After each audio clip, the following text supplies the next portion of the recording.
ఈ తెలంగాణ రాష్ట్రం ఏర్పాటే అభివృద్ధి ఆంక్ష కోసం జరిగింది. 60 ఏండ్ల పోరాటం చూసి యువత ఆత్మ బలిదానాలు ఆపాలని కాంగ్రెస్ పార్టీ ప్రత్యేక తెలంగాణ రాష్ట్రాన్ని ఏర్పాటు చేసింది. ఇచ్చిన తెలంగాణ రాష్ట్రంలో దేశంలో నెంబర్ 1గా నిలబెట్టాలని ఒక లక్ష్యంతో రైజింగ్ తెలంగాణ నినాదంతో ఇవాళ ప్రజాప్రభుత్వం మహోత్తర లక్ష్యంతో ముందుకెళ్లడం పట్ల ప్రజలంతా హర్షం వ్యక్తం చేస్తున్నారు. ప్రస్తుతం సుమారు 20 లక్షల కోట్లుగా ఉన్న రాష్ట్ర ఆర్థిక వ్యవస్థ సుమారు 2 దశాబ్దాలు దాదాపు $3 ట్రిలియన్ ఎకానమీగా చేర్చాలని ప్రభుత్వం భారీ లక్ష్యాన్ని ఏర్పరచుకుంది. 3 ట్రిలియన్ ఆర్థిక వ్యవస్థ లక్ష్యాన్ని ఒక మిషన్ మోడల్లో సాధించాలన్న ప్రజాప్రభుత్వం ఆలోచన రాష్ట్ర అభివృద్ధి పరుగులు పెట్టిస్తుందని ఆశిస్తున్నాను అధ్యక్ష.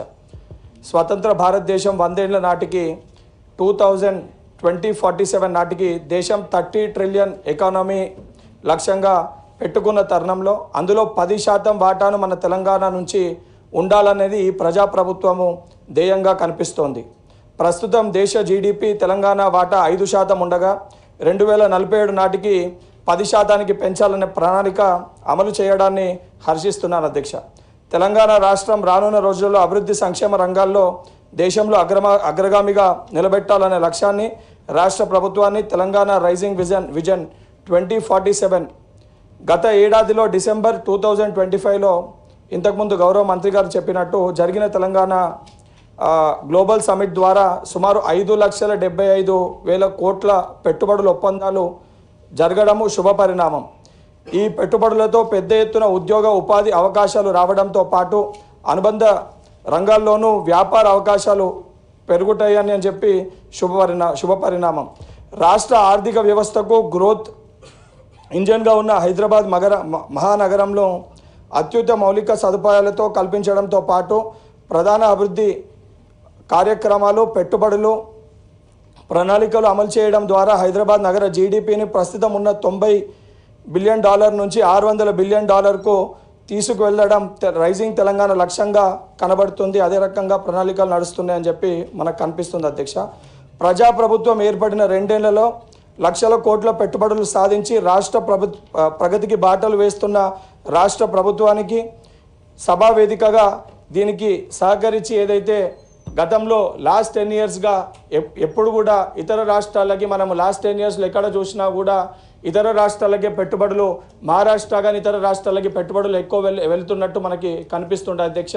కానీ గౌరవ మంత్రి శ్రీధర్ బాబు గారు అదేవిధంగా రాష్ట్ర ముఖ్యమంత్రి రేవంత్ రెడ్డి గారు ఏదైతే ఒక పట్టుదలతోటి ఈరోజు నిజంగా తెలంగాణ రాష్ట్రంలో ముఖ్యంగా ఏదైతే ఉద్యోగ అవకాశాలు వస్తలేవు, కేవలం ప్రభుత్వ రంగంలో ఉన్న ఉద్యోగ అవకాశాలతోటి అన్నిటినీ సమస్యల్ని పరిష్కరించను, అన్ఎంప్లాయ్మెంట్ని తక్కువ చేయలేమని చెప్పి పెద్ద ఎత్తున ఈ పెట్టుబడుల్ని తీసుకురావడం వల్ల తెలంగాణ రాష్ట్రం వైపు ఈరోజు తెలంగాణలో ఉన్న యువతనే కాదు ఇతర రాష్ట్రాల్లో ఉన్న యువత కూడా మేము హైదరాబాద్కు వెళ్తే హైదరాబాద్లో మాకు ఉద్యోగ అవకాశాలు కనిపిస్తాయని చెప్పి యావత్ భారతదేశం కూడా ఈరోజు తెలంగాణ వైపు చూసే విధంగా చేస్తున్నందుకు గౌరవ మంత్రి గారికి గౌరవ ముఖ్యమంత్రి గారికి సభా వేదికగా తెలంగాణ రాష్ట్రంలో ఉన్న నిరుద్యోగుల యువకుల పక్షాన వారికి కృతజ్ఞతలు తెలియజేస్తూ ఏదైతే చేసిన ఎంఓయూస్ ఉన్నాయో అవన్నిటినీ కూడా యుద్ధ ప్రాతిపదికన ఏదైతే మనం ఎంఓయూస్ చేసుకున్నామో దావోస్లో కానీ లేదా మొన్న గ్లోబల్ సమిట్లో జరిగిన ఎంఓయూస్ సంబంధించి కూడా ఇంకా ఫాస్ట్గా ఏదైతే ఆ సంబంధించి అవన్నిటినీ కంప్లీట్ చేసి